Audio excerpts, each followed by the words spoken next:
I wasn't ready for this game to hit me this hard. Not because of the jump scares or some big twist, but because it made me pause and think about me, about the paths I didn't take, about the version of me that stayed at that job, or the one that moved to another city, or the one that said yes when I didn't. The Alters isn't loud about it, but it quietly breaks you in the best way. And if you're someone who likes narrative games, survival mechanics, and anything that makes you sit with your own decisions, this game might be just worth your time. And I was provided with a review code for this video, just so you guys know. So what is The Alters? On paper, it's a sci-fi survival game. You play as Jan, a lone worker stranded on a rotating planet racing against time, radiation, and regret.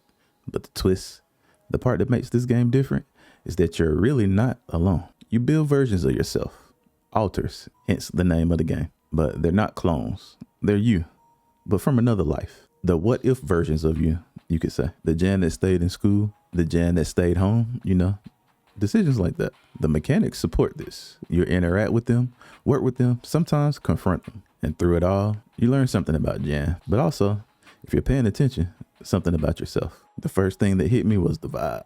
It's cold, not horror, but it's still unsettling, which is a relief because I typically don't play scary games, but I appreciated the unsettling environment. Like the air is too thin and the silence is too heavy. The visual design leans industrial, rustic corridors, warming lights, flickering monitors, and it works. It feels like you're trapped, not just in a place, but in a headspace. The music backs that up. Ambient tones, uneasy strings, occasional pulses of tension. This isn't a game that tells you what to feel. It just lets you sit in the silence, and that's rare. Now, gameplay wise, there's structure, but it's not like overwhelming. You're managing time, energy, tasks. There's a bit of Frostpunk in the DNA, planning and managing to survive the day. You expand your base, research, craft, assign roles. The twist, of course, is that the workers you're assigning are you, or, you know, the versions of you. The Alters bring unique skills because of who they could have become. And you will need them, not just mechanically, but emotionally. Conversations with them open doors, not just in the game, but in your mind. There's no combat, no guns, but the stakes still manage to feel high because what's at risk is you. So what really makes the Alters feel special? Because there are plenty of games with survival mechanics, plenty of games that explore identity, but very few combine both in such a grounded, vulnerable way. The Alters don't feel like NPCs. They feel like memories, regrets, echoes. And that changes the way you play. When one of them questions your choices, you're not just managing a resource, you're really facing a mirror. I found myself slowing down, listening more, not just to the game, but to my own thoughts. Because the Alters doesn't tell you how to feel. It just lets you remember. At one point, one of the Alters, a version of Jan that made a very different life choice, said something that made me stop. I muted my mic, sat back, and just stared. Because it wasn't really about Jan. I felt like it was really about me at that point. A version of myself I don't talk to anymore. You know, we all have those moments. A job we passed on, a person we let go,